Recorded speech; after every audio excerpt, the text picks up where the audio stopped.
السلام عليكم، مرحبا بكم في فيديو جديد لشرح الدرس الثاني للثانية بكالوريا علوم فيزيائية وعلوم الحياة والأرض. Après le cours de libération de l'énergie à partir de la matière organique, on va traiter ensemble le deuxième cours concernant le rôle du muscle strié squelettique dans la conversion de l'énergie. Donc, من بعد ما شفنا في الدرس الأول كيفية استخلاص donc الطاقة à partir de la matière organique, les réactions donc les deux voies métaboliques, la respiration cellulaire et la fermentation. Donc maintenant on va voir comment le muscle strié squelettique donc permet de convertir de l'énergie chimique contenant dans l'ATP en énergie mécanique sous forme de contraction musculaire. Comme vous voyez ici, donc le corps humain, donc il est constitué d'un ensemble des muscles, donc qui assurent la mobilité du corps humain et maintien de la posture. Après la synthèse de l'ATP à partir de l'oxydation, que ce soit l'oxydation totale ou bien l'oxydation partielle du glucose, cette molécule est utilisée par les cellules comme source directe d'énergie, utilisable dans les diverses activités cellulaires telles que la contraction musculaire, le transport actif, la synthèse des substances, la synthèse des acides aminés, les acides nucléiques, ainsi de suite. Les cellules musculaires représentent l'une des cellules les plus importantes dans la consommation de l'ATP. Donc, on va voir les types de muscles. Donc, dans le corps humain, il existe trois types de muscles. Muscle cardiaque, c'est un muscle strié, muscle lisse, donc comme les muscles de la paroi de l'estomac et de l'intestin. Donc, les deux muscles se contractent de manière involontaire. Muscles squelettiques striés, ce sont des muscles responsables du mouvement et de maintien de la posture, les muscles squelettiques jouent ce rôle en raison de leur capacité à contracter, grâce donc à leur capacité bien sûr de convertir l'énergie chimique en énergie mécanique, mouvement. Donc, les muscles squelettiques striés, donc, muscle squelettique strié parce que il est lié au squelette. Strié, on va voir par la suite, donc, squelettique, il est lié au squelette par les tendons. Voilà. Donc, on va voir maintenant les phénomènes accompagnant la contraction musculaire, donc les phénomènes mécaniques, le phénomène thermique et le phénomène chimique. Donc, on va commencer par les phénomènes mécaniques. Dispositif donc expérimental d'enregistrement de la contraction musculaire. Donc, après l'isolation de nerfs sciatiques du pied, bien de la jambe de grenouille, il est lié par donc le stimulateur et ainsi de suite. Donc, on remarque au niveau du cylindre enregistreur un enregistrement qui présente le myogramme. Donc, من بعد ما كنهيجوا هذا le nerf sciatique كنلاحظوا بلي ان العضله ديال بطن الساق ديال الضفدع هي تستجيب. Donc, عندنا واحد لا ريبونس suite à une excitation efficace et unique. كنهيجوها مره واحده كدير لنا واحد لا ريبونس واحد l'enregistrement au niveau ديال هذا لو سيلندر هذا اللي هو هذا لو شيما هذا. Donc, on remarque après la stimulation, on attend quelques millisecondes. Après, il y a une augmentation de l'amplitude. Par la suite, la diminution jusqu'à elle revient à l'état initial. Donc, on se met donc secousse musculaire isolée.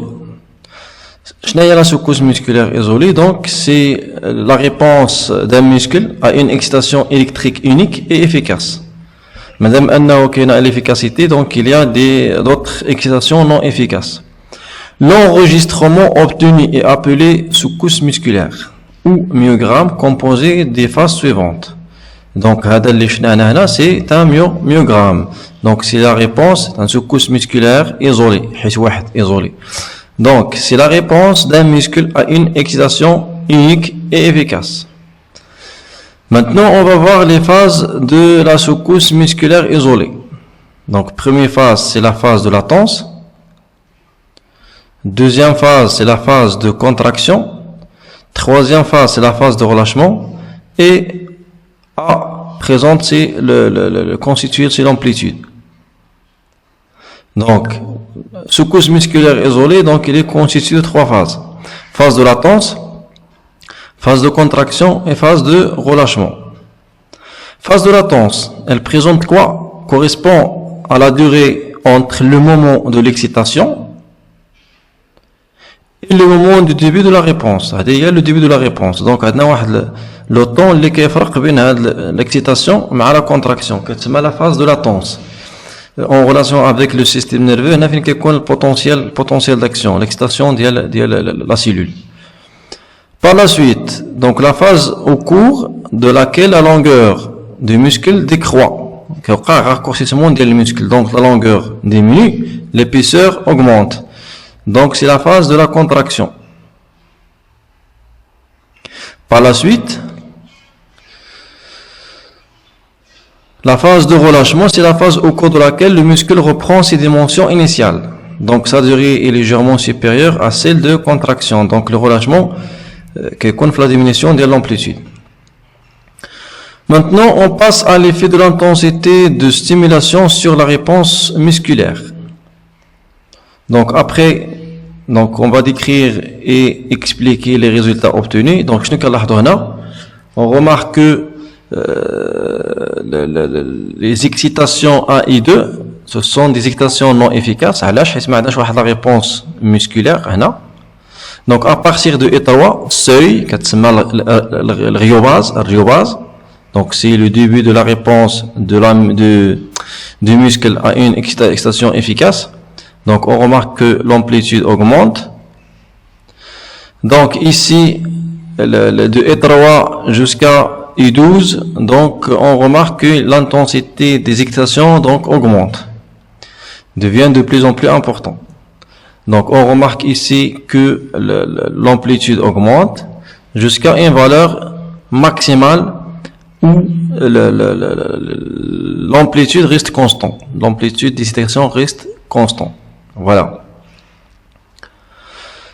Les stimulations I1 et I2 ne donnent pas de réponse, donc ils sont inférieurs au seuil. Ce sont des excitations non efficaces. La stimulation I3 donne une réponse. Son intensité est égale ou supérieure au seuil d'excitation. C'est le ryobase. À partir de la ryobase, toutes les stimulations ou bien l'excitation sont efficaces.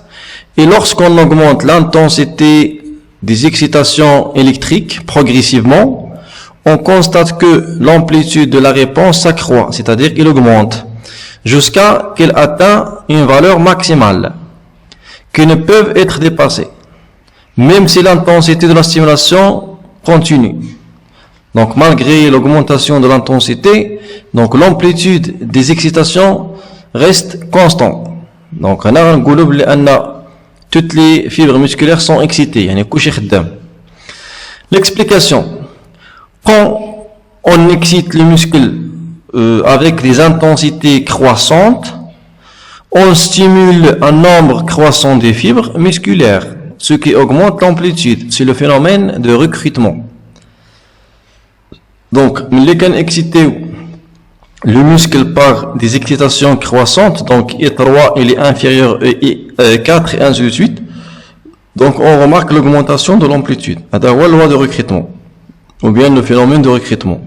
C'est-à-dire le recrutement des fibres musculaires pour réaliser la contraction musculaire ou bien un mouvement. Pour une certaine intensité, toutes les fibres sont excitées. l'amplitude est alors maximale. Donc, malgré l'augmentation des intensités au niveau de I11, I10, I12, I13, I14, ainsi de suite, donc on remarque que l'amplitude de ces excitations, il reste constant, donc on dit que toutes les fibres musculaires sont excitées. Maintenant, on passe à la réponse musculaire à deux excitations efficaces, de même intensité. En commençant par deux excitations éloignées dans le temps, c'est-à-dire il y a une durée entre les deux excitations. Donc, lorsqu'il excite un muscle par une stimulation SA, donc il est efficace, on remarque après la phase de latence une augmentation de l'amplitude. C'est la phase de contraction, puis il diminue jusqu'à elle revient à l'état initial.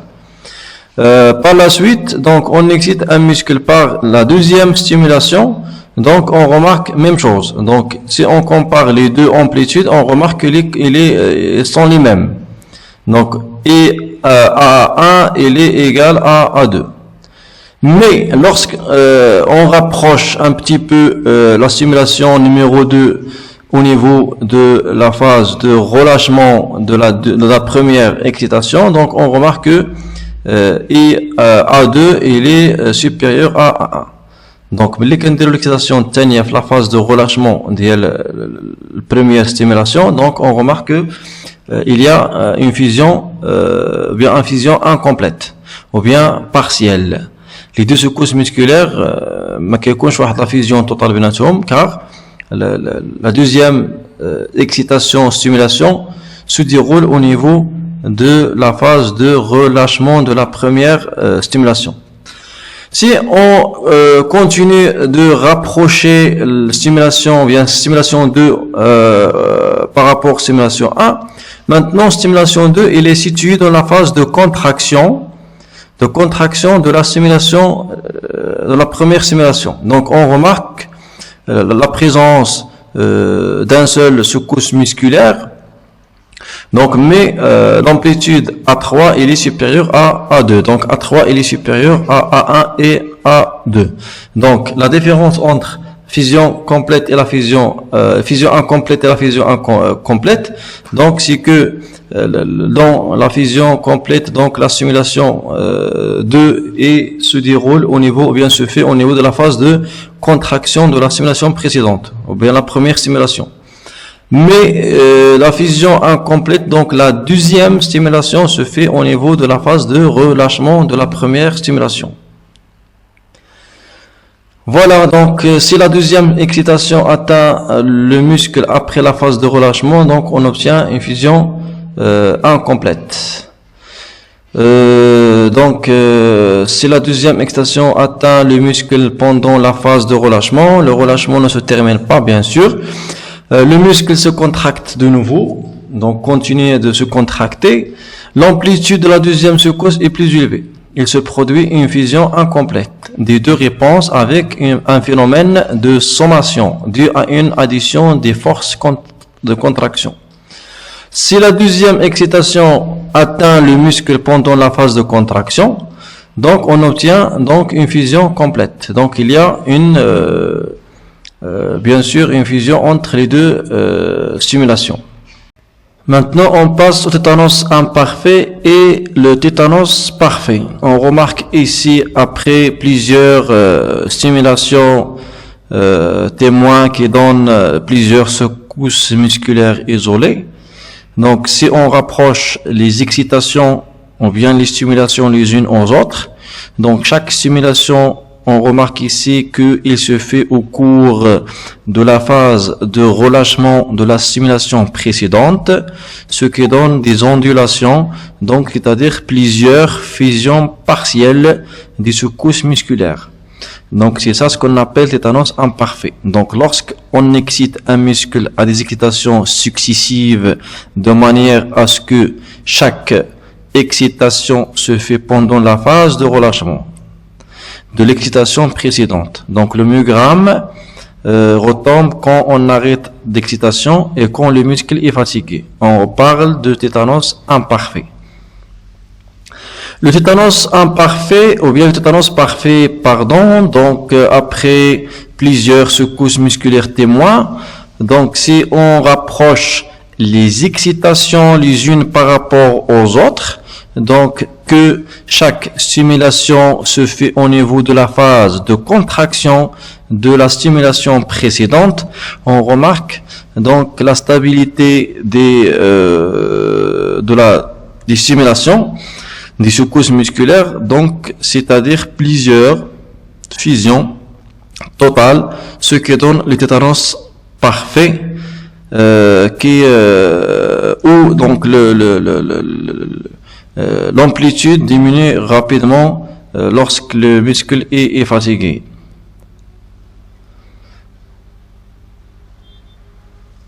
On passe à la fatigue musculaire.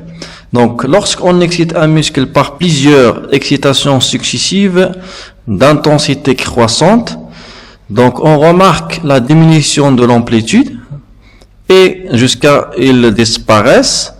Donc, et la durée de relâchement augmente, car le muscle donc subit le relâchement les long pour le repos.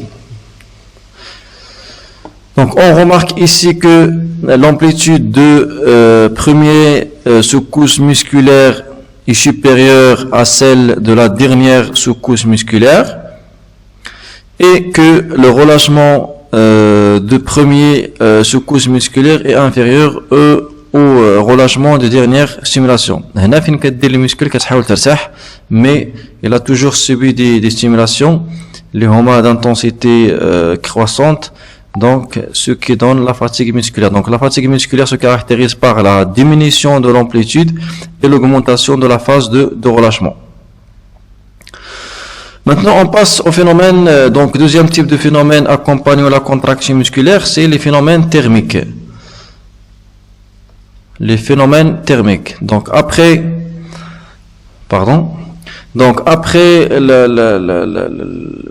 la liaison ou bien du muscle avec des aiguilles thermoélectriques qui contiennent le cuivre et le nickel, donc pour l'enregistrement de la température libérée par le muscle au cours de la contraction musculaire. Donc on remarque après, donc la courbe présente la secousse musculaire isolée, donc après une stimulation unique et efficace.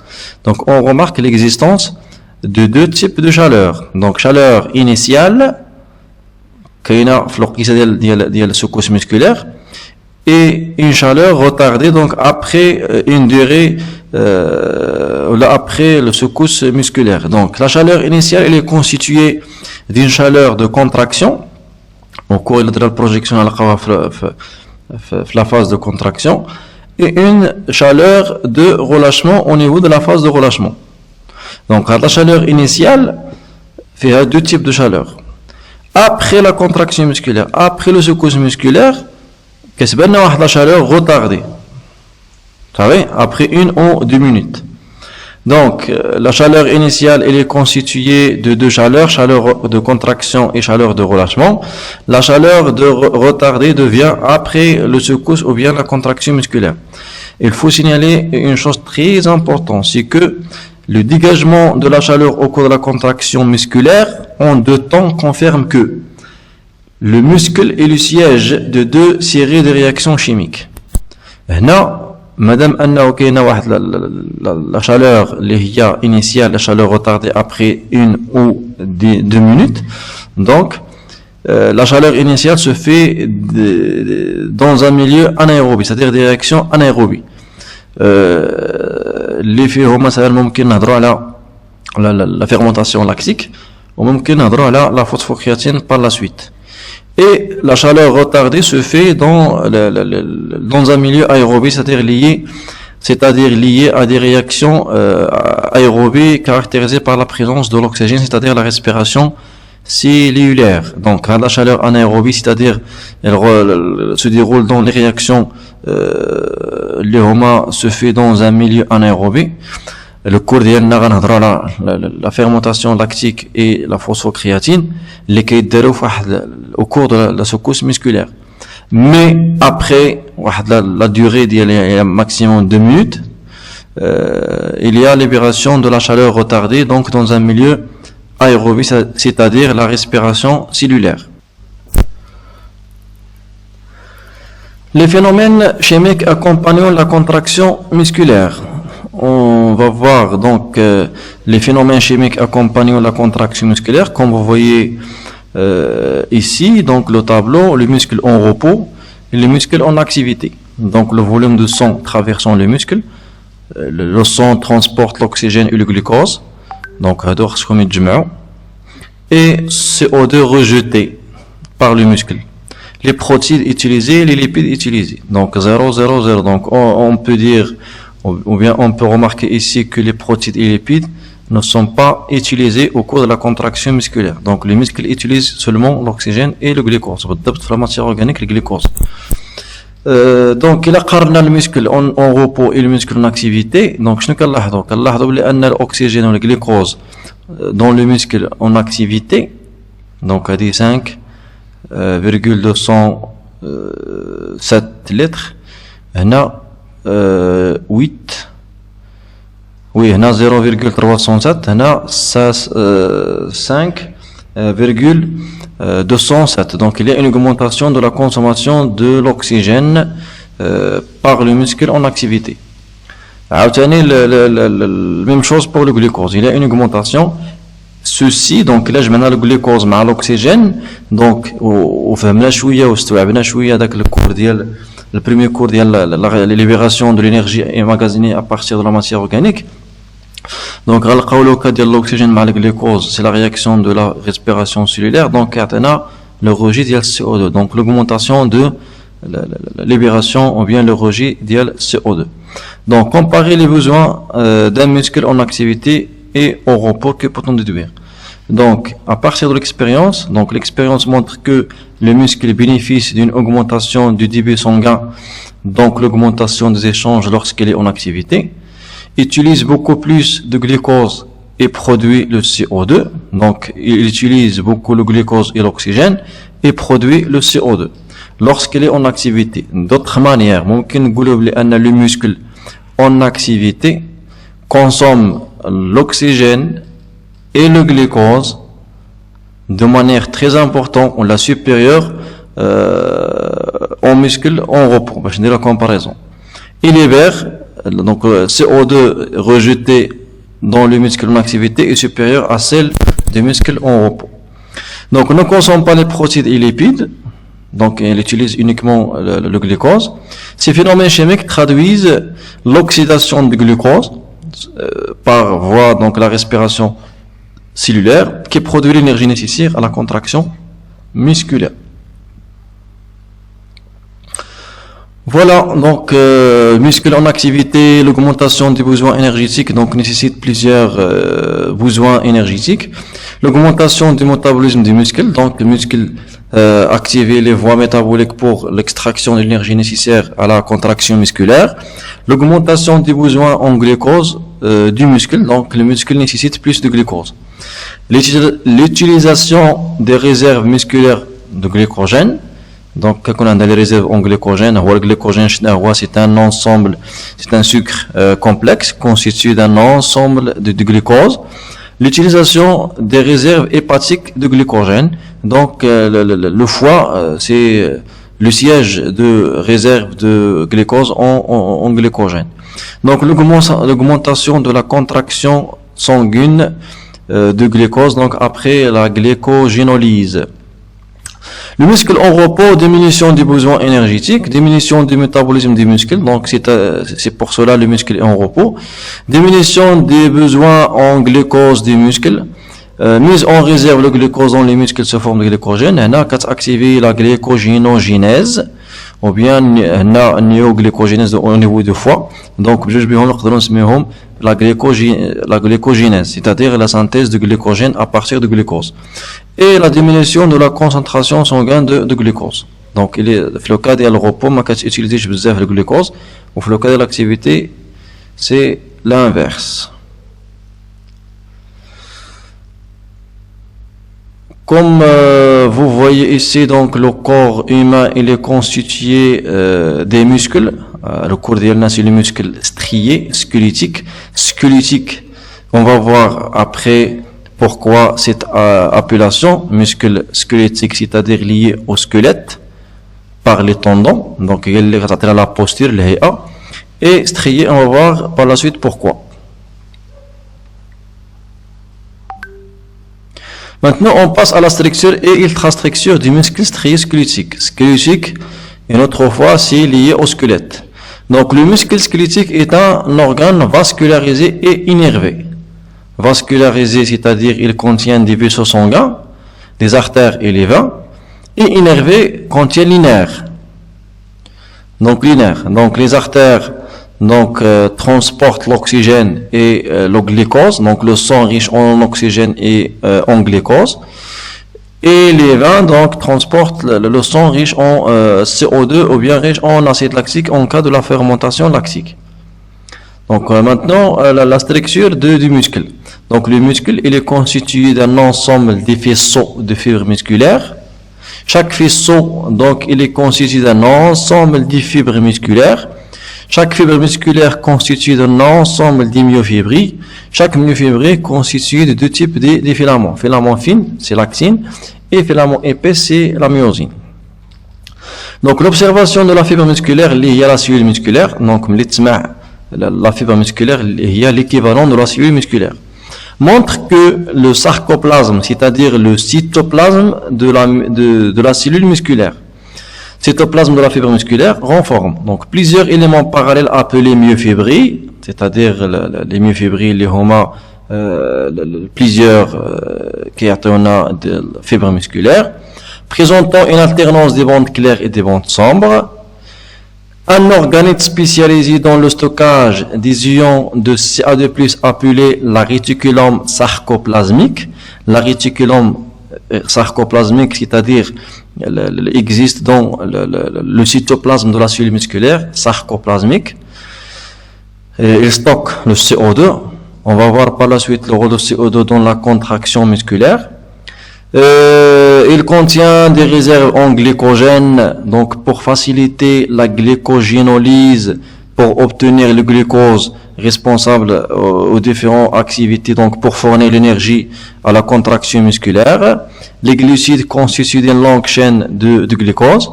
De la myoglobine, une protéine qui fixe l'oxygène. La myoglobine qui a la couleur rougeâtre. Donc les muscles qui sont rougeâtres par la présence de la protéine اللي هو myoglobine. حيت الدم ديالنا كيكون احمر rouge, donc à cause de la présence de hémoglobine, واحد البروتين qui transporte l'oxygène. Maintenant au niveau des muscles on trouve le myoglobine, c'est-à-dire une protéine qui fixe l'oxygène, et on trouve aussi les mitochondries, donc responsables, ce sont des organettes responsables à la dégradation totale de la matière organique par voie respiration cellulaire. Le myofibrilles, si la fibre musculaire comporte un grand nombre de myofibrilles parallèles qui parcourent toute la longueur de la cellule, c'est-à-dire qu'il existe le long de la cellule. Les myofibrilles sont des structures contractiles, c'est-à-dire réalisent la contraction musculaire, se contractent, c'est-à-dire la longueur diminue et l'épaisseur augmente. L'unité structurale de la myofibrille, c'est le sarcomère, c'est-à-dire que les myofibrilles, il est constitué d'un ensemble de sarcomères, une alternance de l'ensemble des sarcomères. Le sarcomère est délimité par les deux strizides, avec au centre une bande sombre, encadrée par les demi-bandes claires. Chaque bande sombre présente un milieu, une zone claire appelée strie ou bande H. Au microscope électronique, donc les myofibrilles apparaissent constituées de deux types de myofilaments de nature protéique. C'est la myosine et l'actine. Des myofilaments épais, c'est la myosine, et des filaments fins, c'est l'actine. Donc, lorsqu'on parle des protéines responsables à la contraction musculaire, il faut penser aux myosines et l'actine. C'est les protéines responsables à la contraction musculaire. Donc voilà les composants du muscle. Donc fibre musculaire, fait la membrane sarcoplasmique, fait sarcoplasme, c'est-à-dire le cytoplasme de la cellule musculaire, fait plusieurs myofibrilles. Si on porte une myofibrille, on remarque qu'il est constitué de l'ensemble des sarcomères. Une alternance des sarcomères, plusieurs sarcomères, une succession de sarcomères. Donc, le sarcomère, il est constitué des filaments de myosine et des filaments d'actine. Voilà. Donc, le sarcomère, il est constitué de strizède, un demi-bande clair, bande sombre, qui présente à son milieu, donc, zone H, un demi-bande clair et strizède. Donc, voilà, sarcomère, et notre sarcomère, l'ensemble constitué ce qu'on appelle myofibrille. Voilà l'alternance des bandes claires et des bandes sombres au niveau des myofibrilles. C'est pour cela on dit que c'est un muscle strié. Voilà, strié, c'est-à-dire il est constitué d'un ensemble des bandes, c'est l'alternance des bandes. Il apparaît comme une alternance des traits clairs, des traits sombres, et ainsi de suite. Et squelettique, c'est-à-dire lié au squelette. Les myofibrilles constituées en deux types de filaments. Des filaments épais, c'est la myosine, constituée d'une queue et de têtes. C'est très important. Des filaments d'actine et d'autres protéines, c'est-à-dire la troponine et la tropomyosine.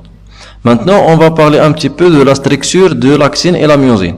Donc, ça c'est les filaments d'actine. Donc, il est constitué de l'actine G, la tropomyosine et la troponine. Ce sont des protéines. Plus de ça, la myosine. Donc, la myosine est constituée d'un queue, bien d'une queue, et porte deux têtes. Chaque tête constituée de deux sites, ou bien constituée de deux sites. Site de liaison de l'actine, qui ressemble à l'actine, et à l'actine, on trouve site de liaison avec la myosine. Je répète. Donc, au niveau de la tête de la myosine, donc on trouve le site de la liaison avec l'actine. Donc maintenant, si on passe à l'actine, on trouve un site où se lie avec la myosine. Deuxième site, c'est site d'ATPase de la myosine. L'enzyme ATPase, on a déjà parlé de A, c'est-à-dire l'activité enzymatique, ATP, donc préfixe ATP. Donc l'ATPase, c'est une enzyme qui dégrade l'ATP. La dégradation de l'ATP, je fais le premier cours chapitre l'oul. Donc la dégradation de l'ATP, c'est l'hydrolyse. Donc il extrait l'énergie emmagasinée au niveau de l'ATP. Donc l'enzyme qui a l'ATP, ou qui dit l'hydrolyse, parce que j'ai de l'énergie pour faire la contraction musculaire. Maintenant, on va parler de la composition des différents bandes du sarcomère. Donc, au niveau de la bande claire, il existe seulement des filaments fins, c'est-à-dire les filaments d'actine. Donc, clair. Au niveau de la zone H, il existe des filaments épais, les filaments de myosine. Mais au niveau de la bande sombre, car il est constitué des deux filaments, les filaments fins, filaments épais, c'est-à-dire la présence de la myosine et l'actine. علاش كتبان sombre فيها l'actine مع الميوزين. هذه كتبان un petit peu sombre علاش حيت فيها seulement الميوزين. هذه كتبان clair حيت فيها seulement l'actine. Voilà la reconstitution tridimensionnelle de la fibre musculaire. Donc on remarque ici qu'il est constitué de plusieurs sarcomères, donc strizède, un demi-bande claire, bande sombre, un demi-bande claire, strizède, et ainsi de suite. Il contient des réserves de glycogène, donc ما يمكنش المسكل أنها تسنى فوقاش غطرى la glycogénolyse au niveau du foie et le glucose formé transporté par le sang jusqu'à les muscles pour réaliser la contraction musculaire. Non, donc un des réserves ديالها sous forme de glycogène. Donc, une fois que tu as le glucose, donc tu as la glycogénolyse, c'est-à-dire la dégradation du glycogène en glucose. On a ensemble des mitochondries. Donc, les mitochondries, qui marchent dans le corps, qui sont la respiration cellulaire. Donc, on a des organes qui ont l'énergie, les cellules. On a les myofibrilles, les des unités structurales contractiles. Donc, on a sarcomère, l'unité structurale et fonctionnelle d'un muscle. هي اللي كدير الوظيفة وهي الأصغر وحدة في البنية. عندنا لي تيبيل ترانسفيرس غنشوفوا لو رول ديالهم باغ لا سويت. عندنا الريتيكولوم اندوبلازميك ou bien le réticulum sarcoplasmique, c'est la même chose. هذه de manière générale, ولكن في le cours ديال les muscles عندنا le réticulum sarcoplasmique اللي هي des sacs aplatis riches en CO2, riche en CA2+, pardon, riche en CA2+. من بعد غنشوفوا le rôle ديالهم في la contraction musculaire. Conclusion, donc le sarcomère est l'unité fonctionnelle et structurale des muscles. Il est constitué d'une alternance des stries claires, les bandes claires et les bandes sombres. Les bandes claires correspondent à la zone contenant des filaments d'actine et les bandes sombres correspondent à des filaments épais de myosine. Voilà un schéma récapitulatif de la structure et ultrastructure des muscles. Donc le muscle il est constitué de plusieurs faisceaux de fibres. Chaque faisceau constitué de plusieurs fibres musculaires. Chaque fibre musculaire est l'équivalent des cellules musculaires. Donc constitué d'un ensemble de myofibrilles. Chaque myofibrie fait plusieurs sarcomères, c'est-à-dire une alternance des sarcomères. Chaque sarcomère il est constitué de stries Z, un demi-bande claire, bande sombre, un demi-bande claire et stries Z. On remarque ici que les filaments d'actine il est constitué de 3 protéines, les HOMA, l'axine G, troponine, tropomyosine. La troponine fait un site de fixation de CA2+, بينما la myosine constitué des bâtonnets et de 2 têtes. Chaque tête fait 2 sites, site de liaison avec l'actine et site de fixation d'ATP. Voilà le sarcomère, l'appelé unité contractile de la fibre musculaire, donc constitué un demi-bande claire, bande sombre, un demi-bande claire et strie Z. Maintenant, on va voir les variations qui a subi le sarcomère au cours de la contraction musculaire. C'est les variations. Voilà.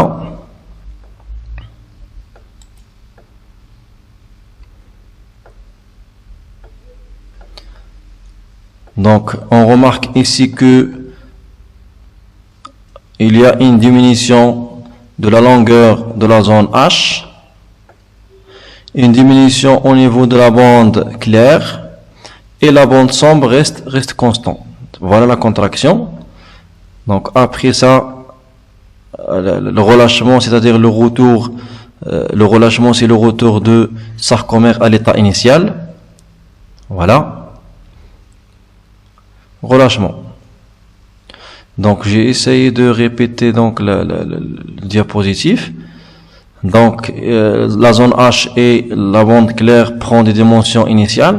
Donc après la contraction musculaire, on remarque que il y a le rapprochement des stries Z, qui est les stries Z, la diminution ou bien raccourcissement de la zone claire, raccourcissement de la bande H. La bande sombre reste constante. Voilà les variations qui a subi le sarcomère au cours de la contraction musculaire. Au cours de la contraction du sarcomère, il y a un raccourcissement des bandes claires, raccourcissement de la bande H ou sa disparition parfois. La longueur des bandes sombres ne change pas et rapprochement des stries Z. Comme la longueur de la bande sombre au cours de la contraction de sarcomère reste inchangée, on peut dire que la contraction de sarcomère est le résultat du glissement des filaments fins, c'est-à-dire d'actine, le long des myofilaments épais de la myosine. C'est-à-dire, j'explique que ملي شفنا بلي ان la bande sombre reste constante, هنا غادي نقولوا بلي ان les filaments d'actine se glissent sur les têtes de myosine. يعني les têtes de myosine باش يتحركوا خصنا واحد البيفوتمون واحد روتاسيون. On va voir ça par la suite. Donc هذا الشيء كيوحي بان les filaments d'actine se glissent sur les myofilaments de myosine. Comment on va voir ça par la suite? Étape de glissement des myofilaments. Donc, des études montraient que la contraction de la myofibrile est liée à l'interaction entre les titres de myosine et et les filaments d'actine. Formation de complexe actomyosine. Complexe qui contient de l'actine et la myosine, ou bien des ponts actomyosine, c'est la même chose. Donc, on remarque ici que le sarcomère qui contient les filaments d'actine et les filaments de myosine. Donc, au repos, on remarque qu'il y a l'absence de la liaison entre les filaments, ou bien des têtes de myosine et les filaments d'actine. Mais, au cours de la contraction musculaire, il y a l'attachement au niveau de tête de myosine et les filaments d'actine au niveau des sites, que ce soit de liaison de l'actine avec la myosine, ou bien la liaison de la myosine avec l'actine. Par la suite, donc, le pivotement, c'est-à-dire la rotation de quoi? Rotation des têtes de myosine, qui, par la suite, correspond ou la provoque le glissement, favorisant le glissement des filaments d'actine vers le centre de sarcomère. Voilà. C'est la contraction musculaire. Donc, après la formation de complexe actomyosine, ou bien des ponts actomyosine, qui a le pivotement, la rotation des têtes de myosine, ce qui permet le glissement des filaments d'actine au centre de sarcomère, c'est la contraction musculaire. Après ça, on remarque le détachement, la séparation, la dissociation des têtes de myosine et des filaments d'actine. Donc, le glissement des myofilaments se produit en 3 étapes. Les têtes de myosine s'attachent sur les molécules d'actine, c'est la formation des ponts actomyosine. Les têtes de myosine se pivotent, ou bien subissent la rotation, vers le centre du sarcomère, entraînant le déplacement des filaments d'actine. Les têtes de myosine se détachent, retour à l'état initial. Voilà. Maintenant, on passe au mécanisme de la contraction musculaire. Donc, l'ATP et le CA2+, ce sont 2 éléments nécessaires à la contraction musculaire. Donc, ce diagramme présente la tension de la myofibrile en fonction de temps, avec la présence de CA2+ et l'ATP avec l'ajout de Salergan. Donc, après donc le Salergan est un poison bloquant l'hydrolyse de l'ATP. Donc après l'ajout de CA2+, on remarque que la tension de la myofibrile reste nulle, mais lorsqu'on ajoute l'ATP, donc on remarque l'augmentation rapide de quoi? De la tension de la myofibrile, c'est-à-dire le muscle est en état de contraction. Juste après l'ajout de Salergan, donc on remarque la diminution rapide de quoi? De la tension de la myofibrile.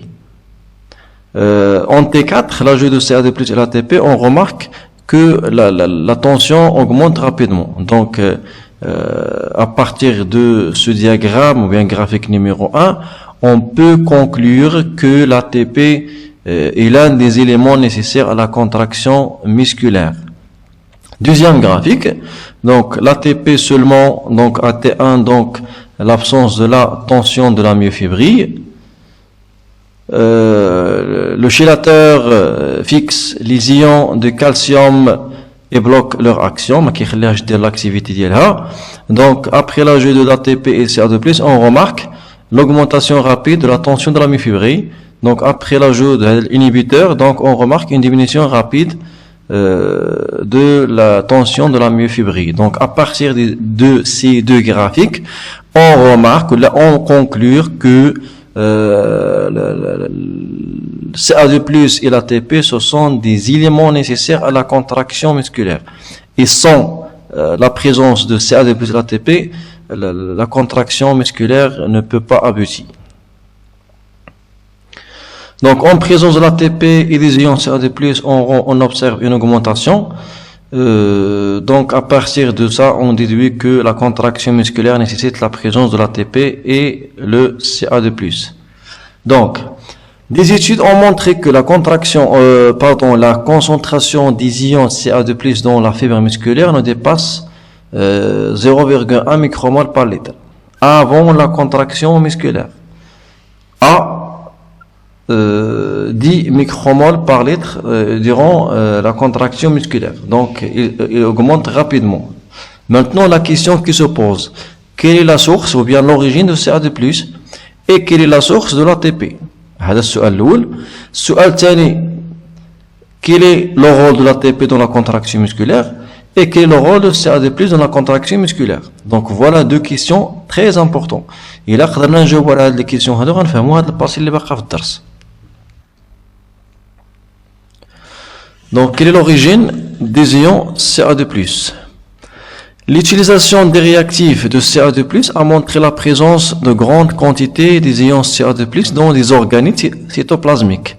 Les déjà درنا عليهم هما des réticulums sarcoplasmiques. Ce sont des sacs aplatis riches en CA2+ entourent, comme vous voyez ici, entourent la fibre musculaire.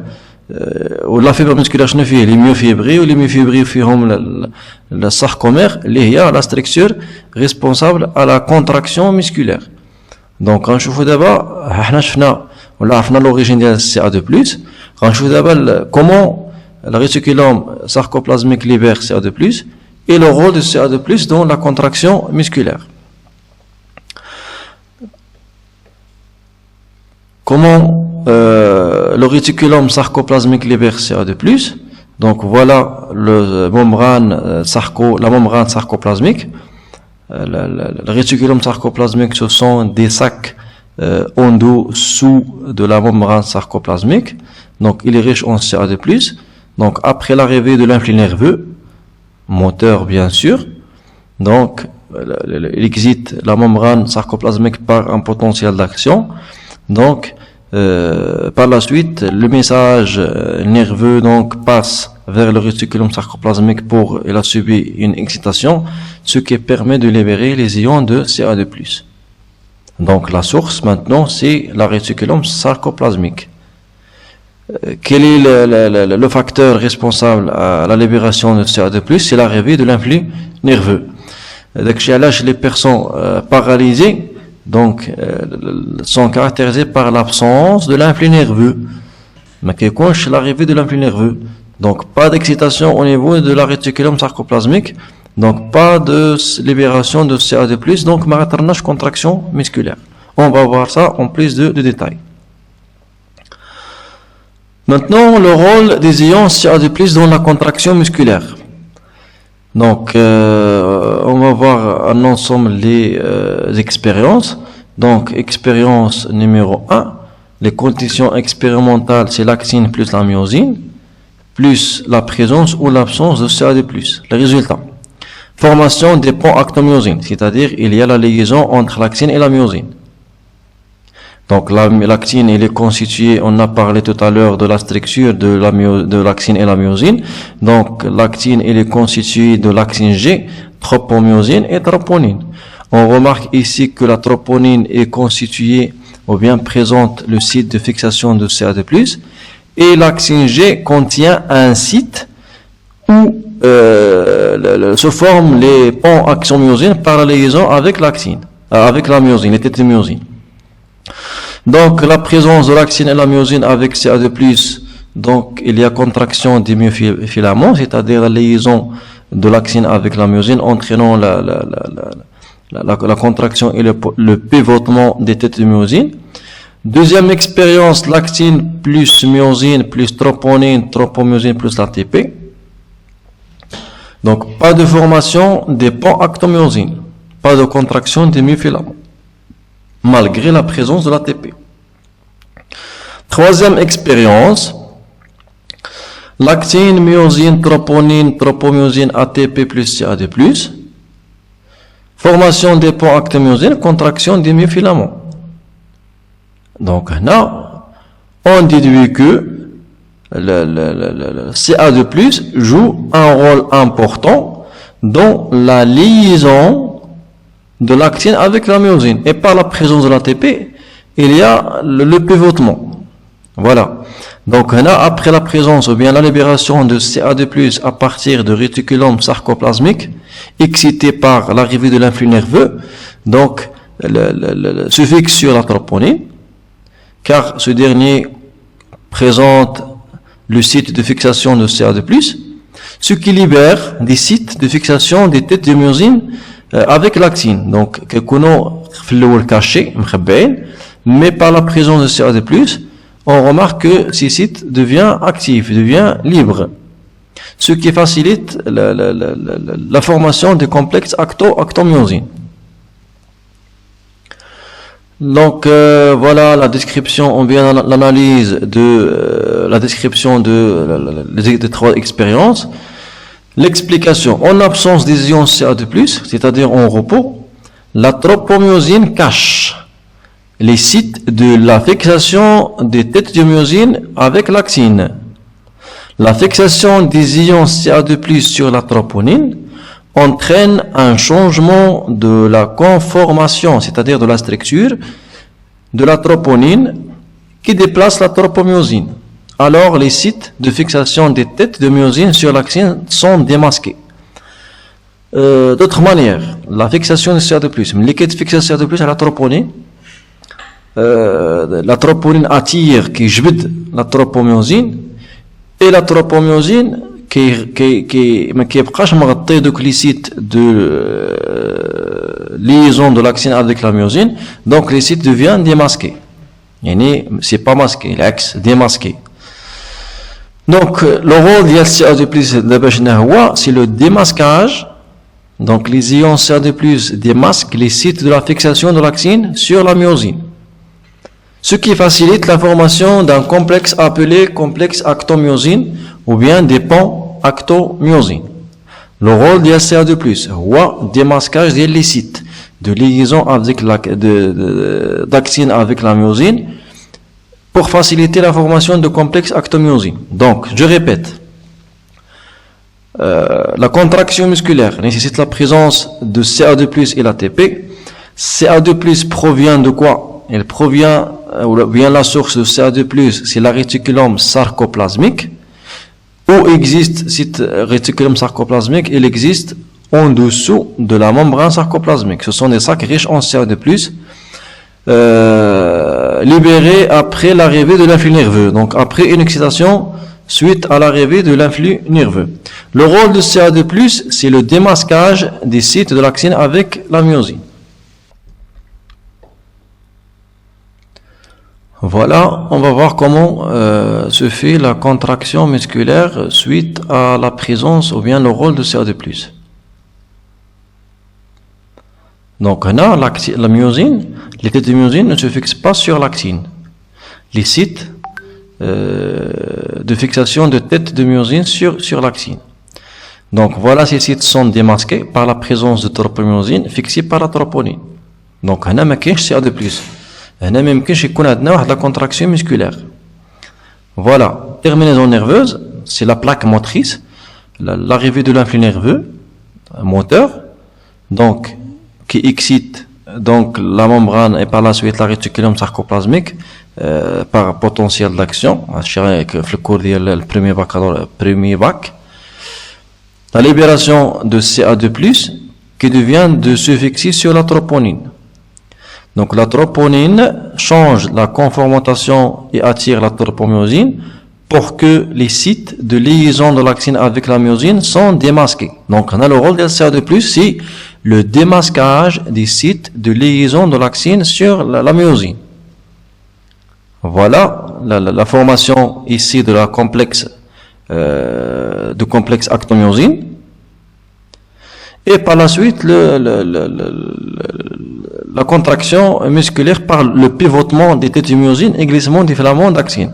هنا شفنا فقط غير le rôle ديال CA2+ ou l'origine ديالو ou la cause ديال la libération ديال CA2+. Les têtes de myosine responsables à l'hydrolyse de l'ATP. Maintenant, on va voir à partir de ce tableau l'activité de l'hydrolyse de l'ATP par les têtes de myosine. Donc les têtes de myosine, je fais deux sites de liaison de la myosine avec l'actine et site de fixation de l'ATP qui contient l'ATPase responsable à l'hydrolyse de l'ATP. Il libère son énergie potentielle. Donc l'actine seulement, la vitesse d'hydrolyse de l'ATP c'est 0. La myosine seulement c'est 0. Les têtes de myosine c'est 2. mais lorsqu'on ressemble donc l'actine avec la myosine, donc la vitesse de l'hydrolyse de l'ATP donc augmente jusqu'à 300 moles par minute. Donc pour que les têtes de myosine donc favorisent ou bien assurent l'hydrolyse de l'ATP par une grande quantité ou bien une grande vitesse, donc il faut que la liaison de l'actine et la myosine est réalisée, c'est-à-dire la formation de complexes actomyosine. Maintenant, les étapes de la contraction musculaire. On remarque ici que les têtes de myosine contiennent l'ADP plus PI, c'est-à-dire les têtes subies l'hydrolyse de l'ATP. Les filaments d'actine, donc il y a l'absence de la liaison par la cause, bien sûr, c'est l'absence de CA2+, donc il est en état de repos. Donc après l'arrivée de l'influx nerveux, donc la présence de CA2+ par excitation, donc on remarque ici que les filaments d'actine sont liés avec les têtes de myosine, donc on a fait que libération ou bien démasquage des sites de liaison de l'actine avec la myosine.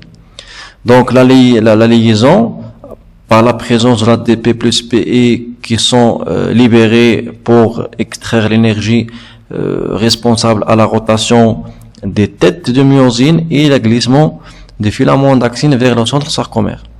Ici, on distingue deux cas. S'il y a nouvelle ATP disponible, donc il y a le détachement de l'actine avec la myosine et le retour à l'état initial pour subir un autre cycle de la liaison et la contraction. En cas de l'absence de l'ATP, donc après la mort, donc le واحد ما كتكونش عنده l'ATP هي ملي كيموت. La mort, donc pas d'ATP, donc on remarque la liaison de l'actine avec la myosine, ce qui explique la rigidité cadavrique. صلابة الجثثية. donc الجثة ديال شي واحد سواء الحيوان او الانسان donc كتكون صلبة. علاش؟ حيت كاين la liaison de l'actine avec la myosine par l'absence de l'ATP. Donc les étapes de la contraction musculaire, la première étape c'est l'arrivée de l'influx nerveux, donc suite à une excitation efficace, l'activation ou bien l'excitation de la réticulum du réticulum sarcoplasmique, libération de CA2+ par le réticulum sarcoplasmique, fixation de CA2+ sur la troponine qui relâche la tropomyosine, c'est-à-dire qui attire la tropomyosine. Pourquoi? Pour que les sites sont démasqués, les sites de l'actine avec la myosine. Formation de complexe actomyosine entre les têtes de la myosine et l'actine, l'attachement. Par la suite, donc l'hydrolyse de l'ATP par ce complexe actomyosine qui contient l'ATPase et dissociation de l'ADP et du PI. Rotation ou bien pivotement des têtes de myosine et glissement des filaments d'actine vers le centre de sarcomère, c'est-à-dire l'état de pivotement ou bien rotation. Fixation d'une nouvelle molécule ATP sur la tête de myosine, plus le retour de CA2+, donc rester dans le sarcoplasme vers le réticulum sarcoplasmique par un transport actif. Le détachement du complexe actomyosine, c'est-à-dire le détachement et le retour à l'état initial, c'est-à-dire l'état de repos. Voilà schéma qui résume les principaux étapes de la contraction musculaire. Donc l'arrivée de l'influx nerveux, propagation des potentiels d'action dans le sarcolème qui excite le réticulum sarcoplasmique, libération de CA2+ à partir de la réticulum, corrélation de CA2+ avec la troponine. La troponine attire la tropomyosine pour que les sites sont démasqués, ce qui assure la liaison de myosine avec l'actine et le glissement des filaments, l'incorporation de CA2+ dans le réticulum sarcoplasmique et par la présence d'une nouvelle molécule ATP ici qui assure la dissociation ou bien le détachement de l'actine avec la myosine et le retour à l'état initial.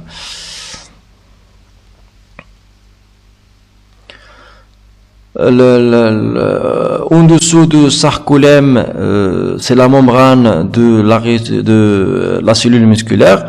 Donc, on trouve les réticulums sarcoplasmiques. Donc, le CA2+ resté, ou bien les chattes, au niveau de la contraction musculaire. Donc, il subit un reflux au niveau de la réticulum sarcoplasmique, mais il passe d'un milieu moins concentré vers un milieu plus concentré par transport actif. Donc, enzyme qui utilise l'énergie de l'ATP pour stocker la CA2+ au niveau de la réticulum sarcoplasmique. Donc maintenant, on peut déterminer les sites de l'utilisation de l'ATP au niveau de la contraction musculaire. Donc là, j'en ai joué là. Voilà. Donc, on peut déterminer ici les 3 sites de l'utilisation de l'ATP. Donc, le premier site, c'est le pivotement, ou bien flexion, ou bien rotation des têtes de myosine. C'est l'ATP l'oula. Deuxième ATP, il est utilisé au niveau de la détachement de l'actine avec la myosine. Donc, voilà 2 sites. Troisième site, c'est le retour, ou bien le reflux de CA2+, de sarcoplasme vers le réticulum sarcoplasmique par un transport actif.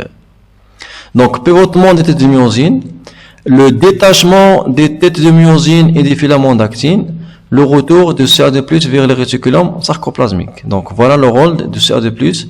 Voilà les 3 sites de l'utilisation de l'ATP dans les muscles. Donc, l'énergie chimique contenue dans l'ATP est convertie en énergie mécanique. C'est à ce niveau-là, donc, se convertit l'énergie chimique contenue dans l'ATP, le pivotement des têtes de myosine et le détachement, on peut adopter le pivotement. Donc, au niveau de chaque sarcomère entraînant la contraction musculaire. Je répète. Qui fait l'énergie chimique contenant de l'ATP convertie en énergie chimique, c'est au niveau de la du pivotement des têtes de myosine. هذا هو فين كترجع ديك l'énergie chimique اللي كاينه في l'ATP en énergie mécanique sous forme de mouvement.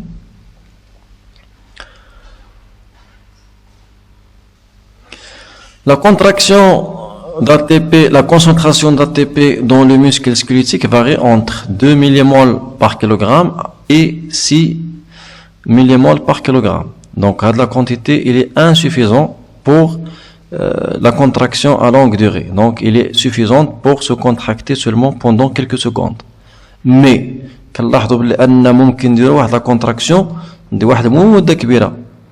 Donc, شنو هو la question qui se pose? Donc, منين كتجينا هاد la quantité ATP, donc on peut dire que l'ATP subit واحد la régénération. يعني كاين واحد التجديد ديال l'ATP. الكمية ديال l'ATP اللي كاينه في المسكل il est très très très faible.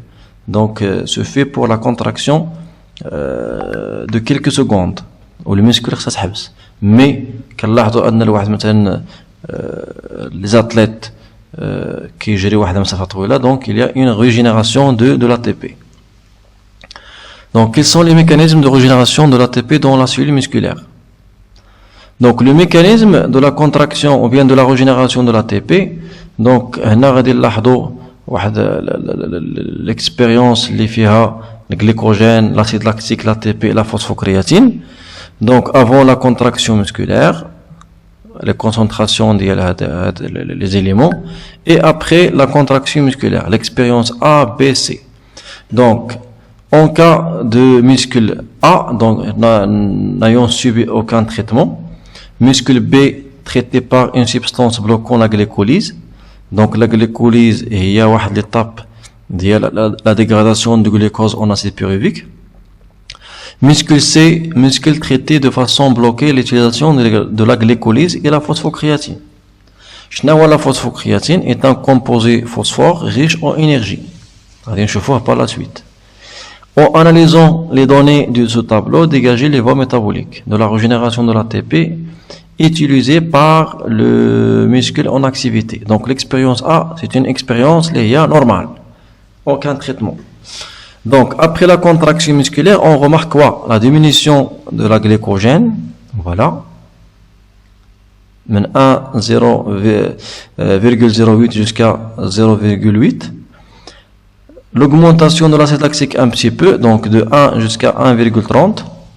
L'ATP, il reste constant. L'ATP reste constant de 4 à 6, de 4 à 6. La phosphocréatine reste constant 15 à 17. Donc, شنو ممكن نقولوا هنا؟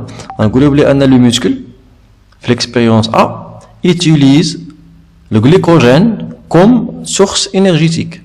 Bien sûr, mais يمكنش تستعمل le glycogène directement. Donc, le glycogène subit la glycogénolyse, la dégradation de la glycogène en glucose, où le glucose il est utilisé par voie de la respiration cellulaire si l'oxygène est présent, ou bien utilise la voie de la fermentation lactique. Voilà.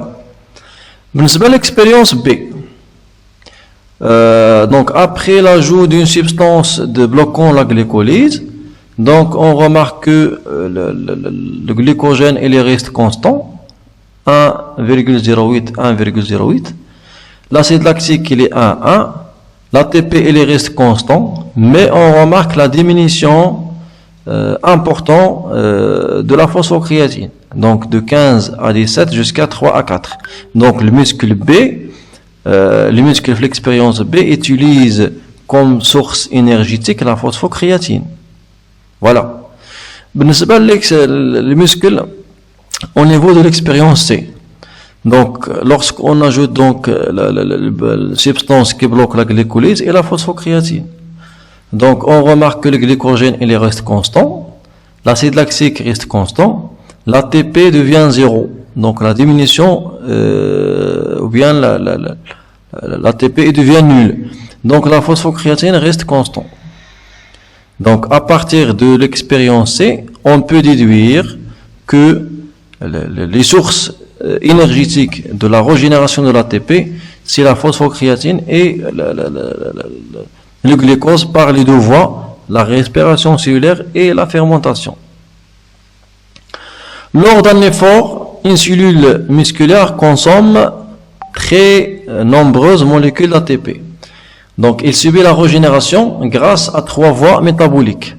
Voie anaérobie à lactique. Donc, PC, il y a la phosphocréatine ou bien créatine phosphate. C'est la même chose. Plus ADP, donc adénosine diphosphate.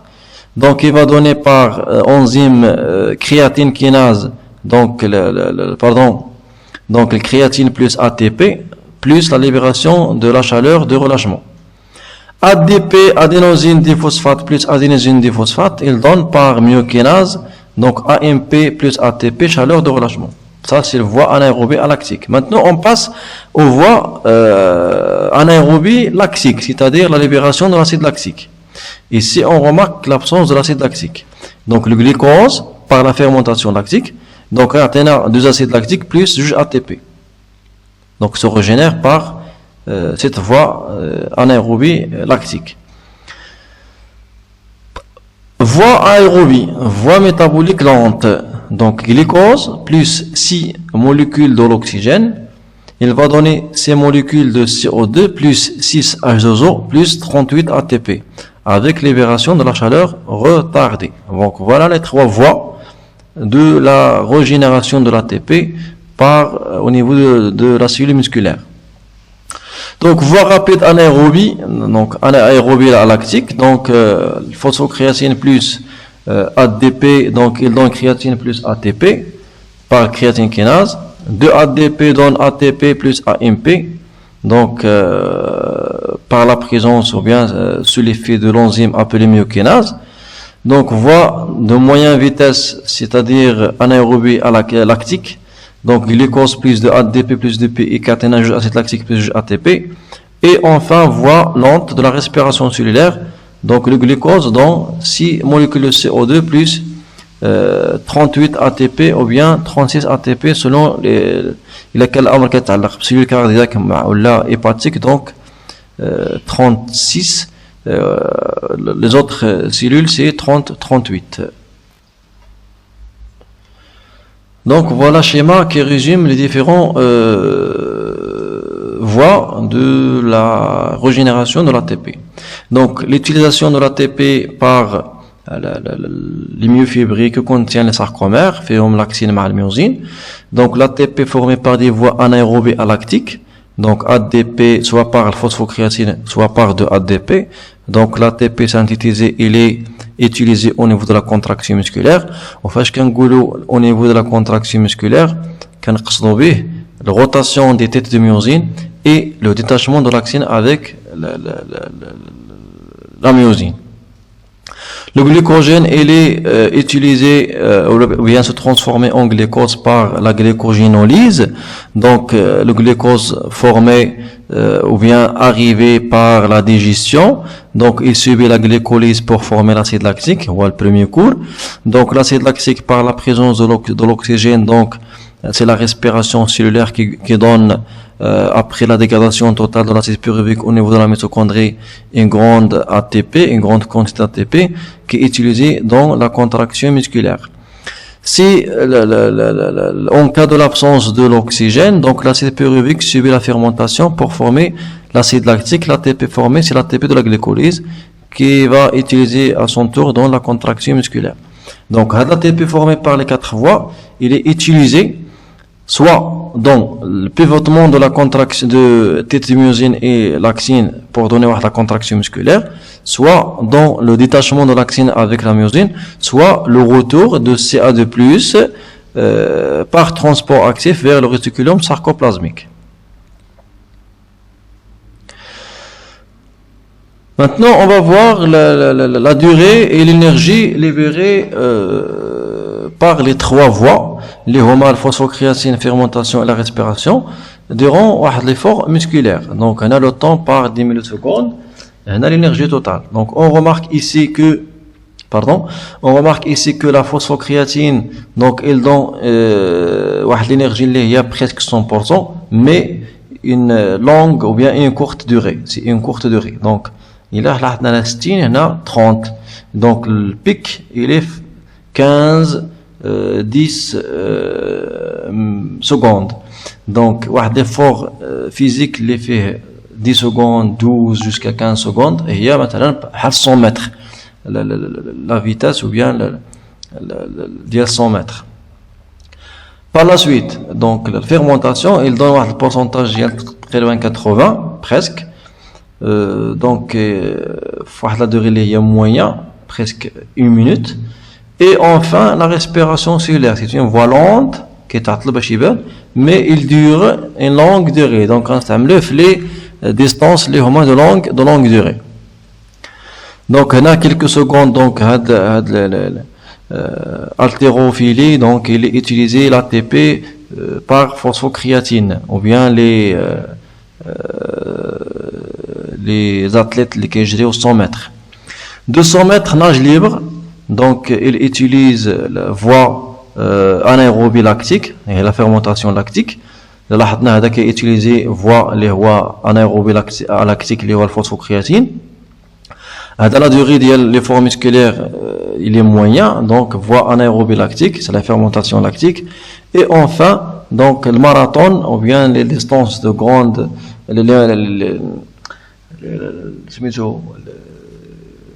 السباقات ديال العدو الريفي ou bien المسافات الطويلة, donc les grandes distances utilisent voie aérobie, c'est-à-dire la respiration cellulaire, et il nécessite une dépense énergétique importante. Pour les courtes distances, ce sont des voies métaboliques anaérobiques qui fournissent rapidement l'énergie. Pour les longues distances, c'est la voie métabolique aérobie, la respiration cellulaire. Donc, la respiration cellulaire nécessite donc la présence de l'oxygène pour donner l'ATP par la dégradation totale de l'acide pyruvique au niveau de la mitochondrie. Maintenant, on va parler un petit peu sur les caractéristiques des fibres musculaires. Donc, il existe deux types de fibres. Donc, fibres de type 1, fibres de type 2. Donc, la vitesse de contraction de fibre de type 1, il est faible. Par contre, type 2, il est important. Nombre des capillaires, la présence d'hémoglobine fixant l'oxygène, les mitochondries, les enzymes oxydant l'acide pyruvique. L'oxydation de l'acide pyruvique se fait au niveau de la matrice mitochondriale. Ceci indique une voie métabolique qui est très importante. Réserve de lipides, la résistance à la fatigue. Donc, هادشي كامل علاش كيدل بان هاد لي فيبر musculaires type 1 utilisent la voie de la respiration cellulaire. Les fibres de type 2, donc les enzymes réductrices de l'acide pyruvique, les réserves de glycogène il est important, faible quantité des mitochondries, donc qui indique la voie de la fermentation lactique ou bien voie de la phosphocréatine. Ça fait donc les deux voies, donc soit la fermentation lactique soit la phosphocréatine. Donc هاد البارتي هادي ديال لي فير musculaire parfois كتحط في الامتحان الوطني.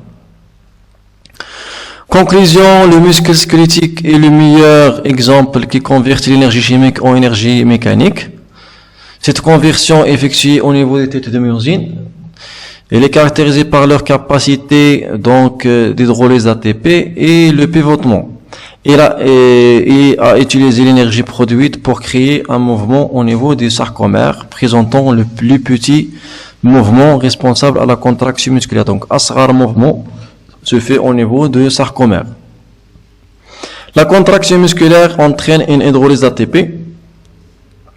dans la cellule musculaire qui nécessite une régénération permanente. La régénération de l'ATP se fait par 2 ADP, phosphocréatine, glycogène, soit par fermentation lactique ou bien par la respiration cellulaire. Maintenant, la conclusion générale de l'unité 1. Donc, la matière organique de glucose, donc, elle est oxydée par 2 voies. Voie aérobie en présence de l'oxygène, c'est la respiration cellulaire. Voie anaérobie, donc, l'absence de l'oxygène, c'est la fermentation lactique. Les deux voies, après phosphorylation, donc, on obtient la molécule énergétique, c'est-à-dire la formation d'ATP. Cet ATP, il est utilisé au niveau du sarcomère, par le pivotement des têtes de myosine et le détachement de l'actine avec la myosine, soit par le transport actif qui assure le retour de la CA2+ vers le réticulum sarcoplasmique. Les deux, donc au niveau sarcomère, c'est la contraction musculaire qui convertit l'énergie chimique en énergie mécanique et assure l'équilibre corporel. Le retour de CA2+ vers le réticulum sarcoplasmique, c'est le transport actif. C'est l'étape de la consommation de l'ATP et merci pour votre attention.